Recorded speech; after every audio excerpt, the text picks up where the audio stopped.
अस्सलाम वालेकुम वरहमतुल्लाहि वबरकातुहू। मेरे प्यारे बहनों और भाइयों, आज जुमा का दिन है, वो मुबारक दिन जिससे अल्लाह ताला ने तमाम दिनों का सरदार बनाया है। क्या आप जानते हैं जो शख्स अच्छी तरह वुजू करता है और जुमा की नमाज के लिए जाता है, उसके एक जुमा से दूसरे जुमा तक के छोटे गुनाह माफ़ कर दिए जाते हैं।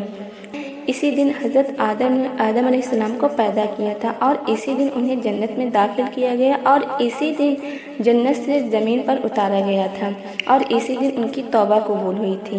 हमारे नबी पाक सल्लल्लाहु अलैहि वसल्लम ने फरमाया, सबसे बेहतरीन दिन जिस पर सूरज तुलू होता है जुमे का दिन है।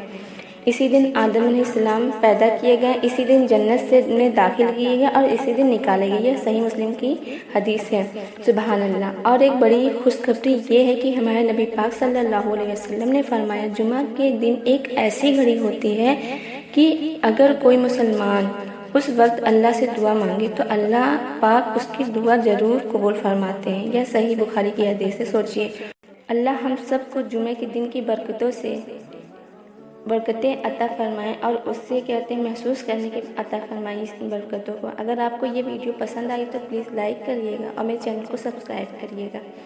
और मैं आपको अभी मैं कुछ देर पहले की बात आपको बता रही हूँ कि हमारे अब्बू एक दुआ पढ़ते हैं।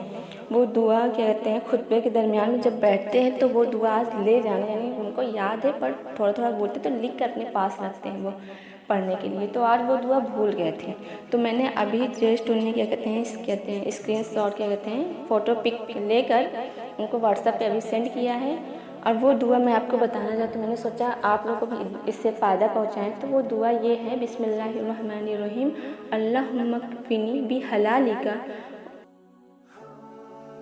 फिर मैं रिपीट करती हूँ, अल्लाहुम्मा कफ़िनी बि हलालिका अन हरामिका व अगनिनी बि फ़ज़लिका अम्मन सिवाक। मैं इसकी फ़ोटो स्क्रीन पर दे दूँगी, आप देख लीजिएगा। ये हमारे अब्बू यानी खुतबा के दरमियान में जब बैठते हैं तो ये दुआ पढ़ते हैं। तो मैंने सोचा ये बातें आपको ज़रूर बतानी चाहिए। तो इसका तर्जुमा है, ऐ अल्लाह मुझे अपने हलाल रिज़्क़ के ज़रिए उन चीज़ों से बचा ले जो तूने हराम की है और मुझे अपने फ़ज़ल यानी करम से अपने सिवा हर किसी से बेनियाज कर दे। ख़ास बातें हैं ये कि हलाल और हराम इस दुआ में मांगी गई है कि इंसान को सिर्फ जायज़ तरीके से रिज़्क मिले और वो गलत रास्ते से बच जाए। गनी अगनिनी इसका मतलब है कि इतना नवाज दे अल्लाह पाक कि किसी और के सामने हाथ फैलाने की ज़रूरत न रहे। और ये दुआ तिरमिज़ी शरीफ की है और कर्ज़ से निजात के लिए बहुत अफजल मानी जाती है।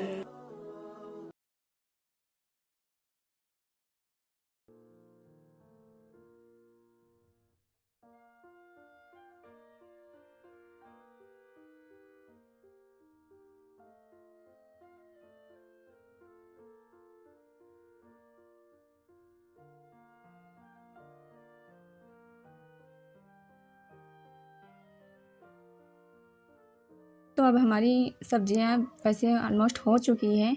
अब यहाँ पे हम नमक ऐड करेंगे और नमक के साथ आपको अगर मसाले डालने हो, हल्का सा मसाला, अगर गरम मसाला डालना हो तो डाल सकते हैं। वैसे मैंने यहाँ पे चाट मसाला डाला है और यहाँ पे मैगी मसाला भी डाल सकते हैं आप। मैंने आज नहीं डाले बट मैं डालती हूँ मैगी मसाला भी, इससे टेस्ट उसका ज़्यादा अच्छा होता है।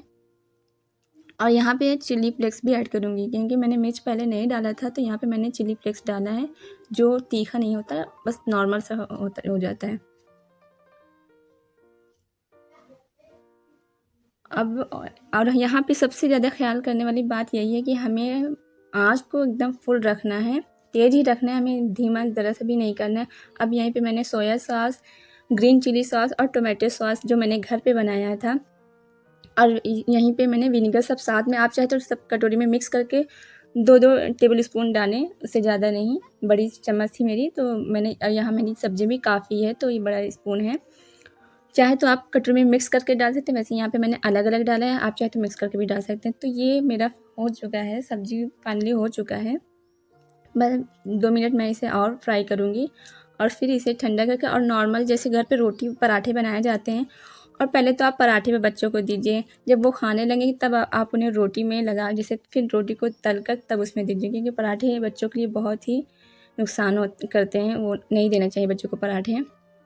तो पहले तो आप इस तरीके से पराठे में दीजिए ताकि वो जो सब्जियां नहीं खाते वो खाने लगे। और वेज रोल में यही तो ख़ास बात है कि इसमें कोई भी आप सब्ज़ी डालेंगे तो उसका टेस्ट ज़रा भी से भी नहीं आएगा, क्योंकि इसमें विनेगर और सोया सॉस जो पड़े होते हैं उनसे उन सब का कहते हैं जो टेस्ट होता है वो बदल जाता है और बहुत ही अच्छे लगते हैं। बच्चे इन्हें शौक़ से भी खाते हैं, और एक बार अगर आप इन्हें टिफ़िन में भर कर आप इसे देंगे तो वो बार बार, मेरे हिसाब से तो वो बार बार मांगेंगे। तो ये थी मेरी आज की वीडियो। आपको कैसी लगे? आपको पसंद है तो प्लीज़ लाइक कर दीजिएगा, और मेरे चैनल को अभी तक आपने सब्सक्राइब नहीं किया तो प्लीज़ सब्सक्राइब कर दीजिएगा। फिर मिलेंगे नेक्स्ट वीडियो में। Bye bye.